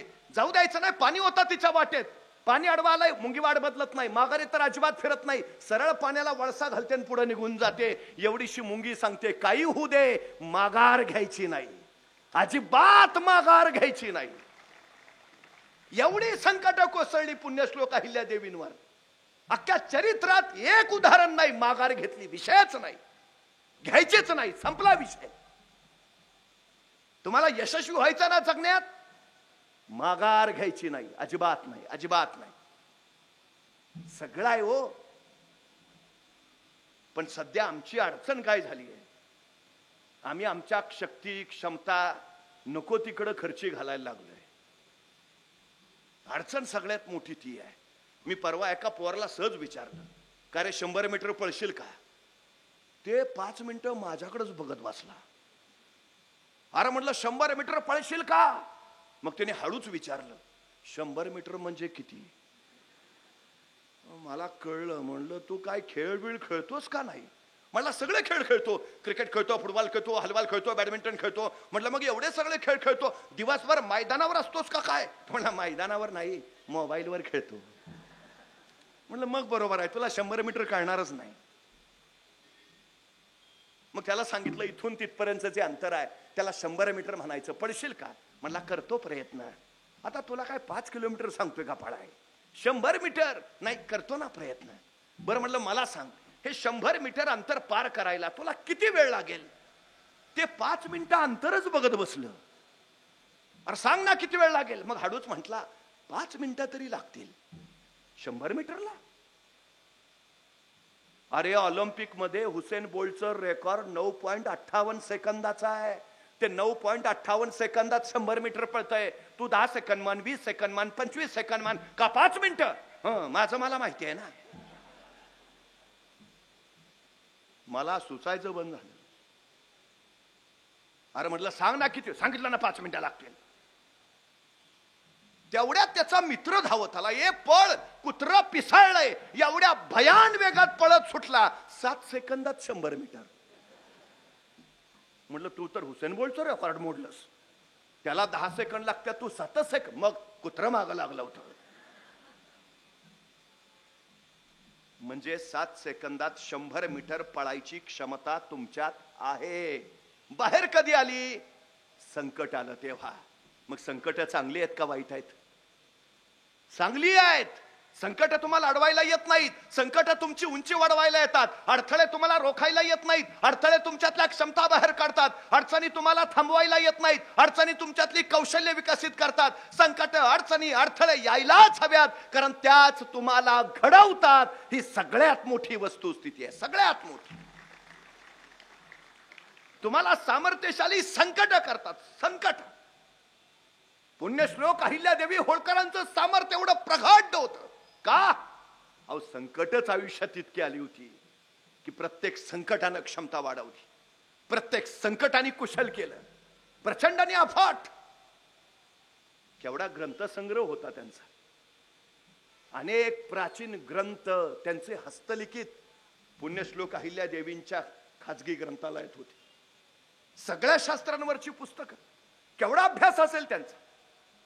यश मिळवायचं आहे ना, अभ्यास सगळ्यात महत्वाचा. अभ्यास. सगळ्यात मोठा संदेश दिला तो पुण्यश्लोक अहिल्यादेवी. जग ठरवत नाही तुम्ही कोण होणार, तुम्ही ठरवता मी कोण होणार. सगळ्यात महत्वाची गोष्ट आहे. ठरवा ना. अडचण काय? पर्याय निर्माण करता आले पाहिजेत. संकटांना टाळून संकटांवर विजय मिळवता येत नाही. संकटांशी लढूनच संकटांशी मुकाबला करता येतो आणि विजय गाठता येतो. ही सगळ्यात मोठी वस्तुस्थिती आहे, सगळ्यात मोठी. लढा भिडा, पर्याय निर्माण करा. हे नाही ते, ते नाही ते, ते नाही ते, लढेन.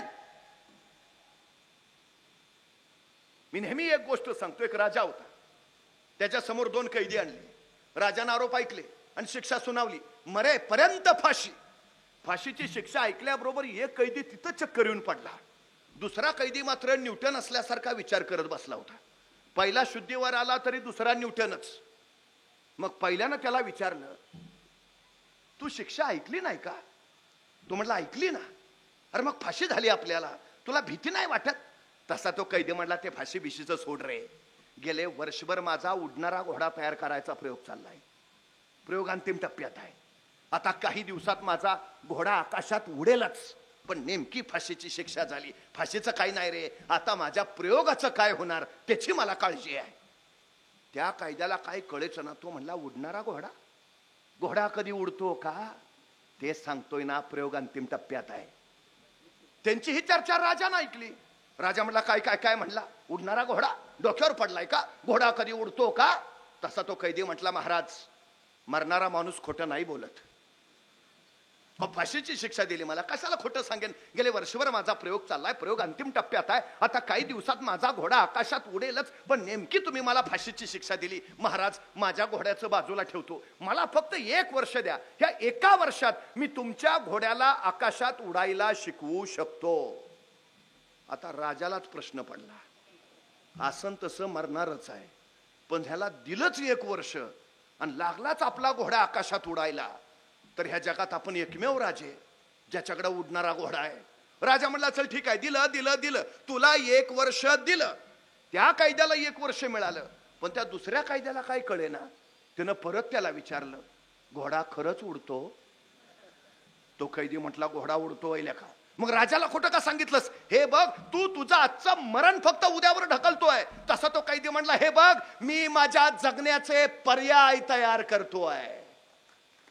मतलब 1 वर्षात काही घडू शकतं. ह्या म्हणजे अरे, मला फाशी देणारा राजाच मरू शकतो, आणि तो नाही मेला तर ह्या वर्षात माझा मृत्यू होऊ शकतो.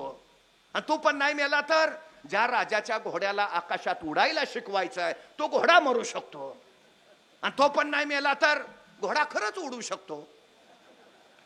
अरे काही होईल ना, वर्ष आहे माझ्याकडं. मी आता हार कशाला मानू? मी आता माघार कशाला घेऊ? मी आता परत कशाला फिरू? मी लढत राहीन. जोपर्यंत मी जिंकत नाही तोपर्यंत मी झुंजत राहीन. तुमचं ध्येय ठरलंय ना, मग झेपावत राहा ध्येयाकडं. झेपावता येत नाही, उड्या मारत जा. उड्या मारता येत नाही, पळत जा. पळता येत नाही, चालत जा. चालता येत नाही, रंगत जा. पण जा, जोपर्यंत ध्येय गाठत नाही पुढं जात राहा. पुढं यशच तर स्वागताला उभं असतं. केवढं मोठं काम आहे, केवढं मोठं काम. समाजासाठी जर काही करायचं असेल ना, पहिल्यांदा आपण घडलो पाहिजे. सगळ्यात महत्वाची गोष्ट आहे ती. मग समाज मोठा करता येईल, मग समाज घडवता येईल. मग ही सगळ्यात महत्वाची गोष्ट आहे. आमच्या पिढीला आम्ही ते सांगायला हवं. सगळ्यात गरजेचं, सगळ्यात महत्वाचं. चांगले विचार, चांगले आचार, चांगले संस्कार हे उद्याच्या पिढीवर जावेत, यासाठी पुण्यश्लोक अहिल्या देवींनी जागोजागी पाठशाळा काढल्या. जागोजागी उत्तम विचार, उत्तम संस्कार अत्यंत महत्वाचे आहे. कारण तुमच्यावर झालेले संस्कार तुमचे विचार ठरवतात. तुमचे विचार तुमचे आचार बनवतात. तुमचे आचार तुमच्या सवयी बनतात. तुमच्या सवयी तुमचं चारित्र्य घडवतात. आणि तुमचं चारित्र्य तुमचं चरित्र बनवतात. ही सगळ्यात महत्वाची गोष्ट आहे. अहो, केवढे भाग्यवान आहे आपण. पुण्यश्लोक अहिल्या मातांचे वारसदार आहे आपण. केवढा मोठा संस्कार दिलाय त्याने आपल्याला, केवढा मोठा. स्वतःला घडवू, स्वतःला विश्व विजयी करू आणि मग जग घडवू. जगाचा विचार सगळ्यात महत्वाचा आहे, सगळ्यात महत्वाचा. या जगामध्ये मोठी माणसं ती झाली ज्यांनी स्वतःचा नव्हे इतरांचा विचार केला, समाजाचा विचार केला. ती माणसं मोठी. जयंत्या पुण्यतिथ्या त्यांच्या होतात. आमच्या वाट्याला म्हाळाचा महिना, पितृ पंधरवड्यात सगळे गाव. उत्तम उत्तम उत्तम जगणं ही सगळ्यात महत्वाची गोष्ट आहे. उद्याच्या पिढीला ते सांगा. महाराणी होत्या, महाराणी सारखं जगता आलं असतं ना, राज्यभोग घेता आला असता. अत्यंत साध्या जगल्या, अत्यंत साध्या. आणि आमची धावपळ कशासाठी? अधिक अधिक अधिक. त्यांना माहिती आहे जगण्याचा अर्थ. त्यांनी जगाला सांगितला. आमच्या पोरांना ते सांगावं अवघड झालंय सगळं. समाजाबद्दलची कृतज्ञता त्यांच्या ठायी आहे, संवेदनशीलता त्यांच्या ठायी आहे. जगात मी असा राज्यकर्ता बघितला नाही. माणसांचं सोडा, ज्यांनी जनावरांसाठी डोण्या उभारल्या, पशु पक्ष्यांसाठी पाण्याच्या जागा उभारल्या आणि मुंगीसाठी साखर उठवली. इतक्या संवेदनशील पुण्यश्लोक अहिल्यादेवी होळकर. माणसा सोडा, पशु पक्ष्यांनाही त्रास नाही झाला पाहिजे इतकी पशु पक्ष्यांची मुंगी सारखीची काळजी घेतलीये. ही कृतज्ञता आहे, ही संवेदनशीलता आहे. ती कृतज्ञता आमच्यात आहे. ज्या काळात माझ्या महाराष्ट्रात शाळा नव्हत्या, माझ्या महाराष्ट्रात एकही वृद्धाश्रम नव्हता, पण माझ्या महाराष्ट्रातली पोरं शिकली आणि तालुक्याला वृद्धाश्रमांची निर्मिती झाली. जा एखाद्या वृद्धाश्रमात अनेक म्हातारी जोडपी खितपत पडली दिसतील, सहज एखादा प्रश्न विचारा, तुमची पोरं काय करतात? त्या वृद्धाश्रमातला वृद्ध सांगेल, माझा पोरगा डॉक्टर आहे, माझा पोरगा इंजिनियर आहे, माझा पोरगा वकील आहे, माझा पोरगा प्राध्यापक आहे. त्या वृद्धाश्रमातला एकही वृद्ध असा नाही म्हणणार की माझा पोरगा अडाणी शेतकरी आहे. कारण अडाण्या शेतकऱ्याचे आई बाप कधीच वृद्धाश्रमात जात नाहीत, ही वस्तुस्थिती आहे. जातात शिकल्या सवरलेल्यांच. मग हे शिक्षण मिळालं, मग जी पोरं स्वतःच्या आईबापाला सांभाळू शकत नाहीत, ती पोरं समाज काय सांभाळणार? त्यांनी कशाला नाव घ्यावं पुण्यश्लोक अहिल्या मातांच, ज्यांनी जग आपलं मानून साऱ्यांचा सांभाळ केला. आमच्या ठाई कृतज्ञता नाही ती. एका वृद्धाश्रमात एकानं आपल्या आईला ठेवलंय. त्या आईला जाणीव झाली आता आपण फार काळ जगत नाही. तिनं पोरला निरोप पाठवला, बळा मरण्यापूर्वी तुला एकदा बघायचं आहे, एकदा येऊन जा. पोरगा गेलं वृद्धाश्रमात आईला भेटायला. आईचा हातात घेतला. आईला म्हणाला, आई का ग असं म्हणते? नाही रे बाबा, झाला आता, जायची वेळ आली, अंतकाळ जवळ आलाय रे, एकदा तुला बघावं वाटलं म्हणून बोलावलं. तसा पोरगा म्हटला, आई पण काही शेवटची इच्छा असेल तर सांग. आई म्हटली, तशी काही नाही रे, पण एक इच्छा आहे. म्हणे काय? या वृद्धाश्रमांच्या खिडक्यांना तेवढ्या जाळ्या लावून घे. तो पोरगा म्हटला, का ग? खूप मच्छर येतात रे, रात्रभर त्रास देतात. तसा पोरगा म्हटला, मग आई हे आधी नाही का सांगायचं? आता तुझी जायची वेळ झाली आणि आता तू सांगते खिडक्यांना जाळ्या लावून घे, आता तुला काय उपयोग? आई म्हटली, माझ्यासाठी नाही रे, तुझं पोरग ज्यावेळी तुला ह्या वृद्धाश्रमात ठेवेल त्यावेळी तुला मच्छर चावू नयेत म्हणून सांगितलं.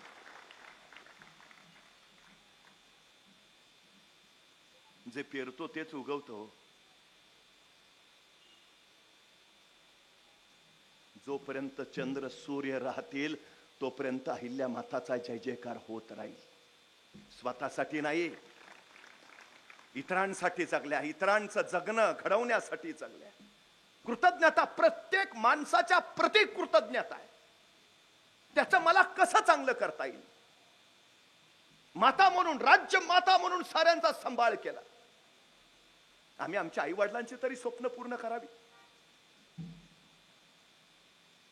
आई वडिलांची स्वप्न पूर्ण करणं त्याच्यापेक्षा मोठं यश काहीच नाही. हो, स्वराज्य हे तर शहाजी राजे आणि मासाहेब जिजाऊंचं काही स्वप्न होतं. आपल्या आई वडिलांच्या इच्छेस्तव महाराजांनी स्वतःच्या आयुष्याचं रणांगण केलं आणि हिंदवी स्वराज्य उभा केलं. हा मानकोजी शिंदेचा संस्कार, सुशीलाबाई शिंदेचा, मल्हारराव होळकरांचा संस्कार, त्या संस्कारातून तर घडल्या. आमच्यावर तोच तर संस्कार आहे ना. आम्ही आमचं घर तर सांभाळावं, वाढवावं, पण समाज घडवावा ही त्याच्या पाठीमागची सगळ्यात मोठी अपेक्षा आहे. कृतज्ञता ती ठेवा. अहो, बाकीच्यांचं जाऊ द्या, स्वतःबद्दल तरी ठेवा. जे फुकट मिळतं त्याची आपल्याला किंमत नसते. आमच्या पिढीचं तेच तर झालंय आता. आपण स्वतःच्या चष्म्याची जेवढी काळजी घेतो तेवढी स्वतःच्या डोळ्यांची काळजी घेतो का? घेतली असती तर चष्माच लागला नसता. माणूस स्वतःच्या मोबाईलची जेवढी काळजी घेतो तेवढी स्वतःच्या हृदयाची काळजी घेतो का?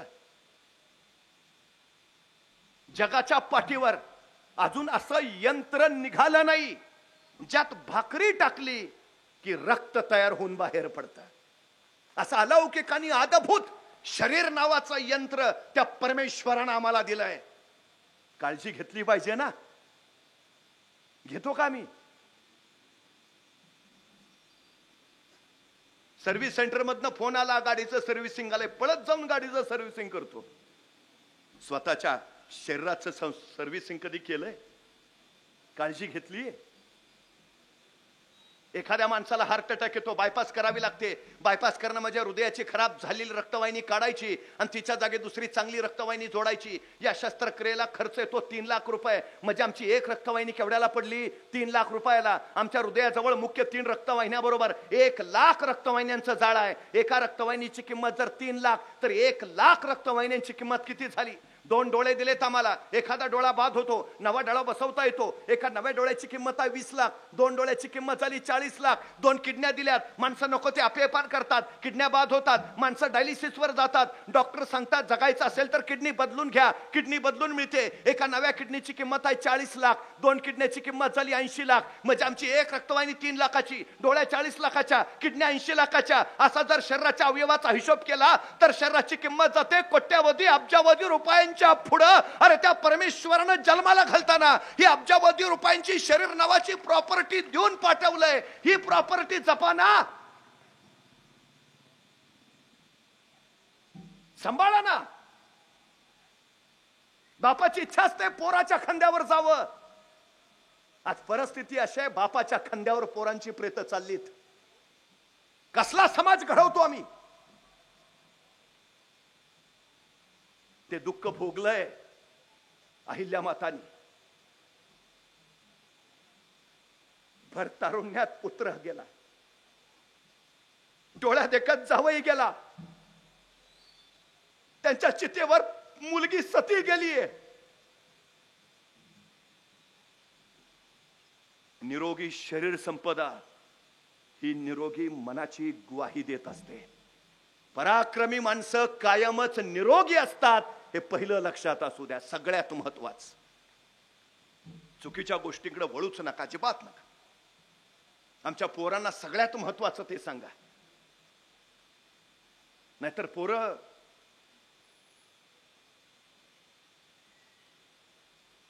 चित्र फार विचित्र झालंय.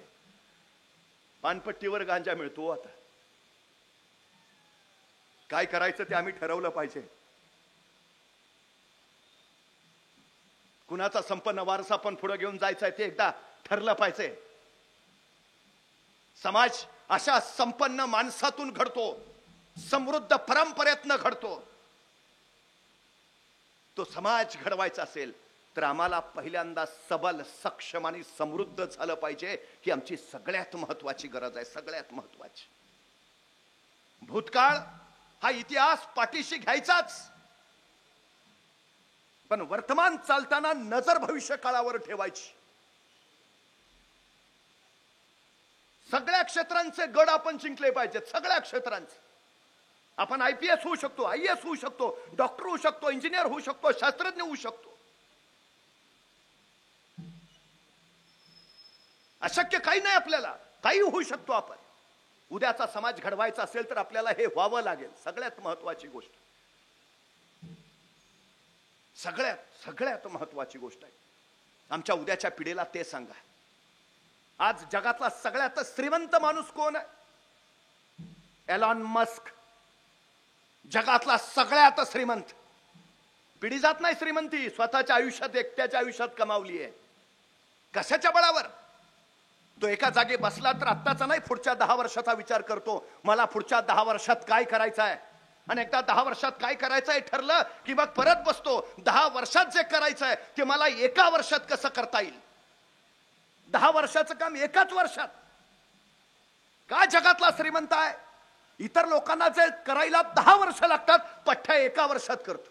पहिला माणूस आहे ज्यांनी ठरवलं 2050 साली पृथ्वीच्या पोटातला पेट्रोल आणि डिझेल संपेल, 2090 साली पृथ्वीच्या पोटातला गॅस संपेल. गाड्या कशावर धावतील? दुसऱ्याची टेस्ला कंपनी विकत घेतली आणि इलेक्ट्रिक कार बनवणारी सगळ्यात मोठी कंपनी या एलॉन मस्कनं तयार केली. सगळ्यात मोठी कंपनी. उद्या काय चालणार आहे? आज विचार. दृष्टी सगळ्यांकडे असते. यशस्वी व्हायचं तर दूरदृष्टी हवी, जी पुण्यश्लोक अहिल्या देवींकडे आहे. त्या काळात त्यांनी उद्योग उभारलेत, विणकर आणलेत, कारागीर, मजूर, प्रचंड मोठी कामं उभा केलीत. इथल्या सगळ्यांना लोकांना, सगळ्यांना. अर्थव्यवस्था गतिमान कधी होते? प्रत्येकाच्या खिशात पैसा आला की सुतार, लोहार, चांबार, न्हावी, जोशी, गुरावानी, मुलानी, साळी, माळी, धनगर, कोळी, आगरी, भंडारी, सारी सगळ्यांना काम उपलब्ध केलं, सगळ्यांना पोटाला लावलं, सगळ्यांच्या खिशात दाम दिलं. माणसं तेव्हा उभा राहिली. पुढचा विचार. मालेगावला गेलाय, नाशिक जवळच्या. अहिल्या देवींचे पुत्र मालेरावांच्या नावाने वसवलेलं शहर आहे मालेगाव. तिथं विणकर, तिथं वस्त्रोद्योग, उद्योग.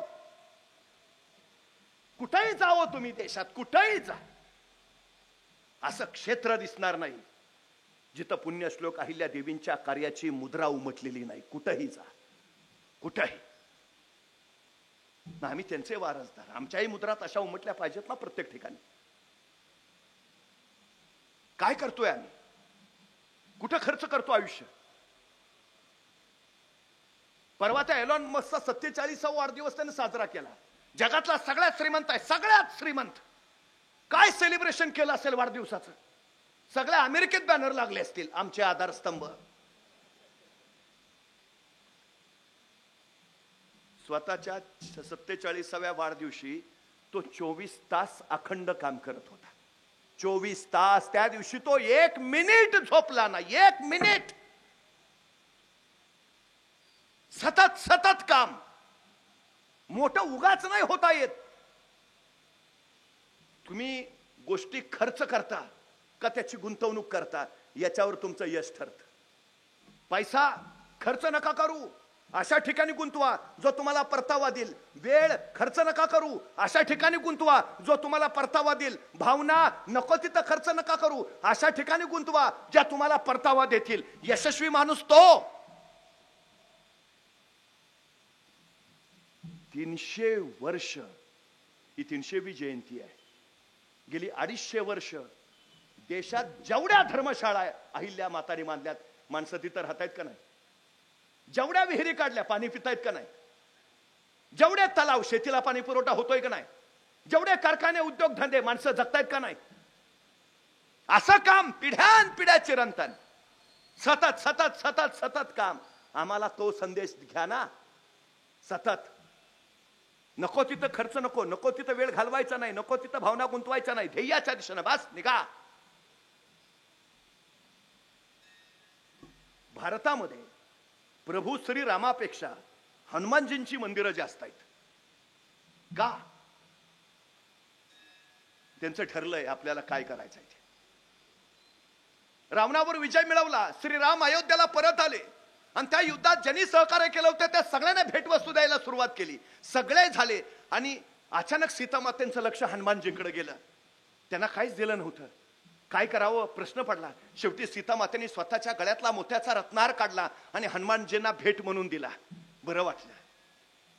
नंतर सीतामाता इतर लोकांशी भेटत राहिल्या. काही वेळानंतर त्यांचं लक्ष गेलं तर एका ठिकाणी बसून हनुमानजी तो दिलेला अनमोल मौल्यवान मोत्याचा रत्नहार दातात घेऊन त्यातला एक एक मोती फोडून बघत होते. सीतामातेनं काही कळेना. एवढा मौल्यवान हार बाबा फोडतोय का. त्या जवळ गेला. हनुमानजी काय करताय, मोती का फोडताय. हनुमानजी म्हटले मोत्यात राम आहे का पाहतोय. अहो मोत्यात कसा राम असेल. मोत्यात राम नाही म्हणल्यावर हनुमानजीने रत्नारच फेकून दिला. मग मला काय उपयोग आहे त्याचा. ज्यात राम नाही माझ्या कामाचं नाही. आपल्या पोरांना सांगा आपल्या ध्येयाच्या दिशेनं हनुमानजींसारखं जावं लागेल. काय हवंय. श्रीराम. जे मला श्रीराम देतील तेच मी स्वीकारेन.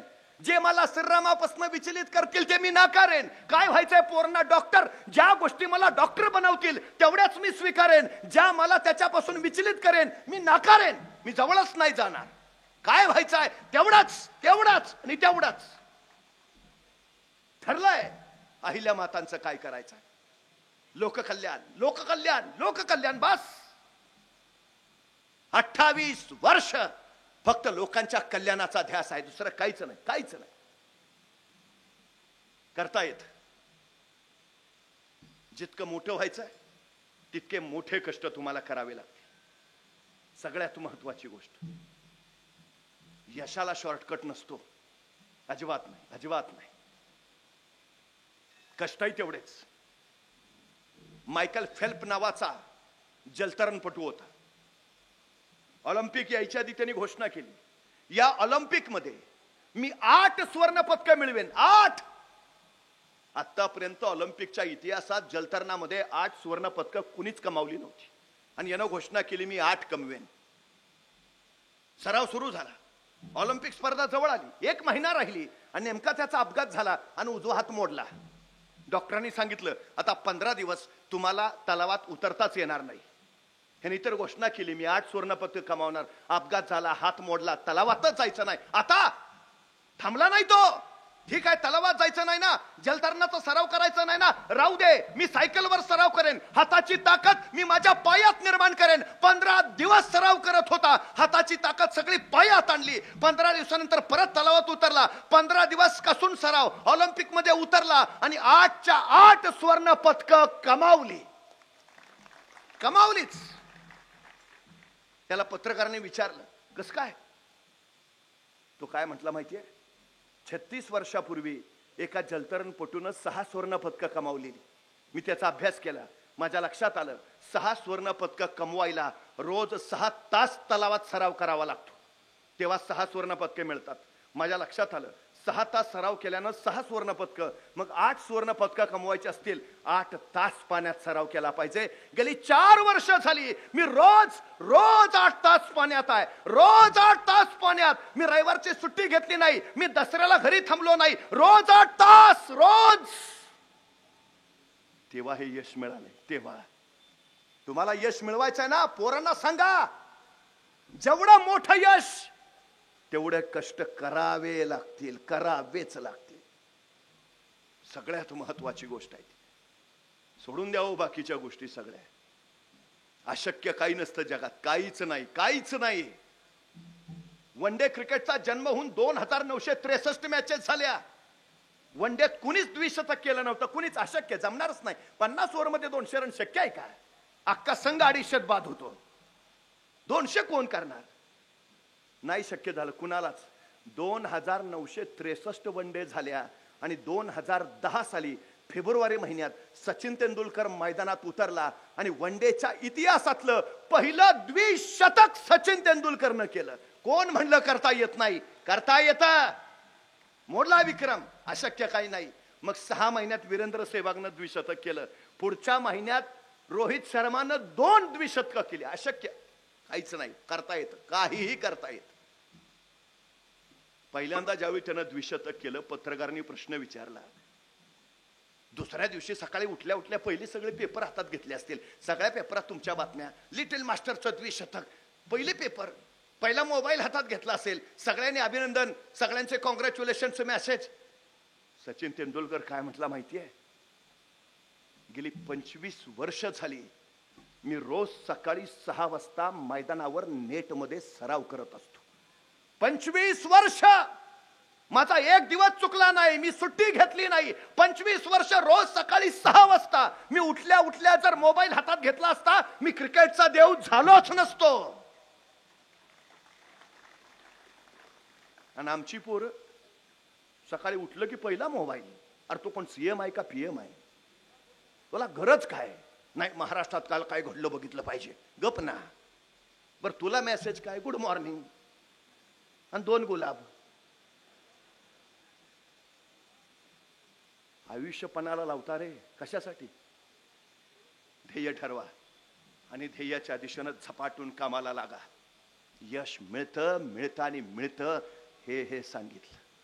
समाजाच्या ऋणातून उतराई व्हायचं असेल, माता पित्यांच्या ऋणातून उतराई व्हायचं असेल तर तुम्हाला घडावंच लागेल. पुण्यश्लोक अहिल्या मातानी जो आशीर्वाद आम्हाला दिलाय, त्या आशीर्वादातून उतराई व्हायचं असेल, आम्हाला आमचं आयुष्य घडवावंच लागेल. ही सगळ्यात मोठी महत्वाची गोष्ट आहे. मी नेहमी जाता जाता एक गोष्ट सांगतो. एक छोटंसं खेडेगाव होतं. त्या खेडेगावात एक आई तिचा छोटासा मुलगा.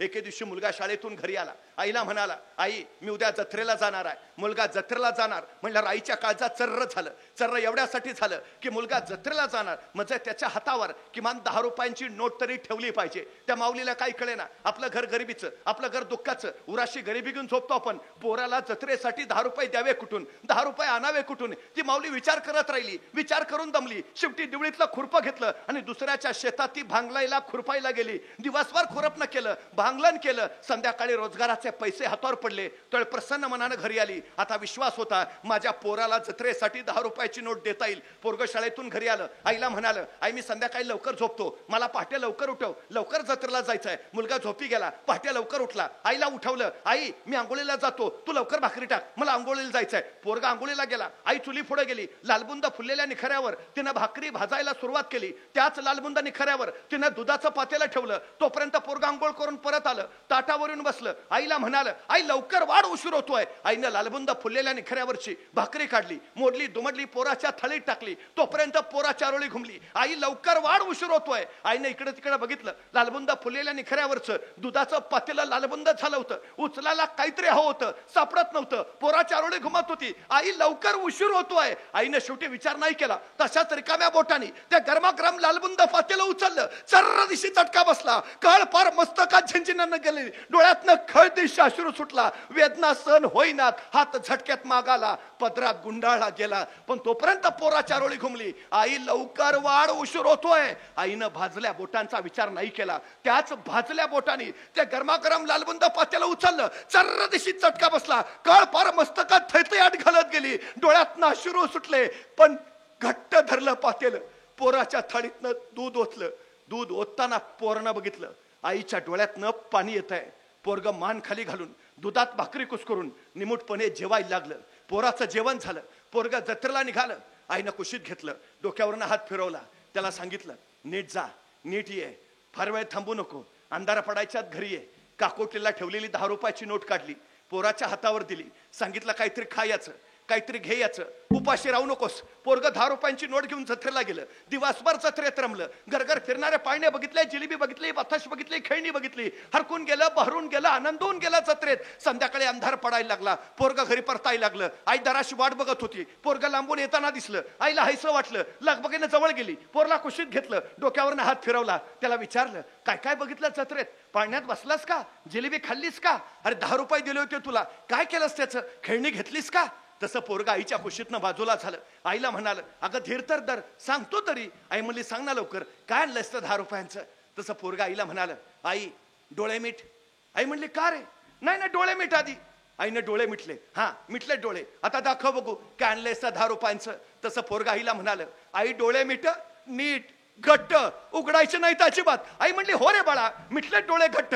आता दाखव बघू, काय आणलंयस त्या 10 रुपयांचं? आणि त्या 10 रुपयांचं काय आणलंय हे दाखवायला पोरानं खिशात हात घातला आणि खिशात आणलेली 10 रुपयाची सांडशी काढली आणि आईच्या हातावर ठेवली. त्या सांडशीचा सहज स्पर्श त्या माऊलीला झाला आणि डोळ्यातनं खळखळ खळ अश्रू ओघळायला लागले. पोराला उराशी कवटाळलं. धन्य झाली कुसबाजी, तुझ्यासारखं पोर या कुशीत जन्माला आलं. दिवसभर जत्रेत फिरला, घरघर फिरणाऱ्या पाळणे बघितले असतील, भूक लागली असेल, रुपया मोडून पोटाला काहीतरी खावंसं वाटलं असेल, पण पोरग दिवसभर जत्रेत वनवन फिरत राहिलं.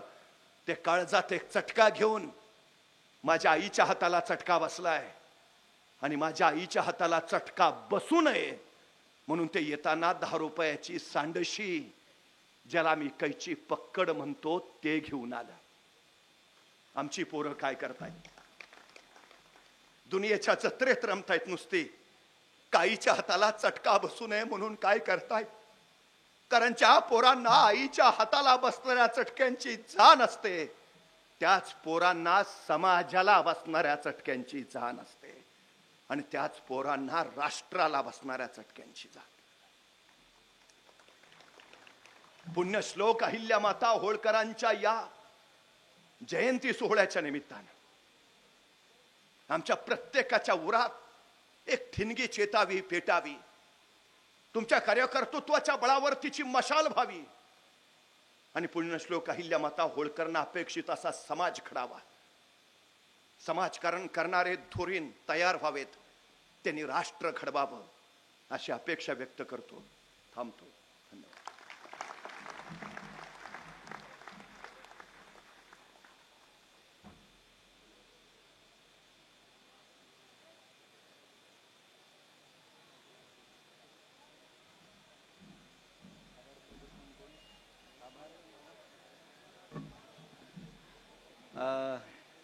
खरं तर आयुष्यभरामध्ये अनेक असंख्य कार्यक्रम बघितले, अनेक व्याख्यानं पण ऐकली, पण आजचं व्याख्यान काही आवरत होतं आणि एवढी गर्दी पण मी माझ्या आयुष्यात. सर्वांनी 2 मिनिटं बसून घ्यायचं आहे. आपण पट्टणकडोलीच्या विठ्ठल बिरदेव यात्रेनिमित्त हे संपूर्ण पटांगण भरलेलं यापूर्वी अनेकदा बघितलेलं आहे, पण इतिहासात पहिल्यांदाच पुण्यश्लोक लोकमाता राजमाता अहिल्यादेवी होळकर यांच्या नावानं देखील हे पटांगण भरू शकतं, ही किमया या ठिकाणी पट्टणकडोलीच्या सर्व ग्रामस्थांनी आणि पुजारी बांधवांनी आणि कार्यकर्त्यांनी घडवून आणली, करून दाखवली. त्यामुळे मी सर्व कार्यकर्त्यांचे आभार व्यक्त करतो. त्याचबरोबर आम्हा सर्वांच्या विनंतीला मान देऊन या ठिकाणी इतक्या लांबून महाराष्ट्राचे मुलूक मैदानी तो आदरणीय माननीय श्री नितीन बानुगडे पाटील सर या ठिकाणी आले आणि त्यांनी आपल्या सर्वांना या ठिकाणी मार्गदर्शन केलं. त्याबद्दल आपल्या सर्वांच्या वतीनं मी त्यांचे देखील या ठिकाणी आभार व्यक्त करतो.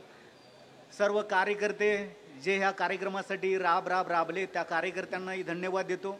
त्याचबरोबर सर्वात महत्त्वाचं म्हणजे एवढ्या मोठ्या संख्येनं, विक्रमी संख्येनं ऐतिहासिक कार्यक्रमाला हजेरी लावली आणि हा कार्यक्रम ऐतिहासिक करून टाकला. त्याबद्दल तुम्हा सर्वांचं देखील या ठिकाणी आभार व्यक्त करतो आणि सर्वांच्या आभारानं हा कार्यक्रम या ठिकाणी संपला असं मी जाहीर करतो.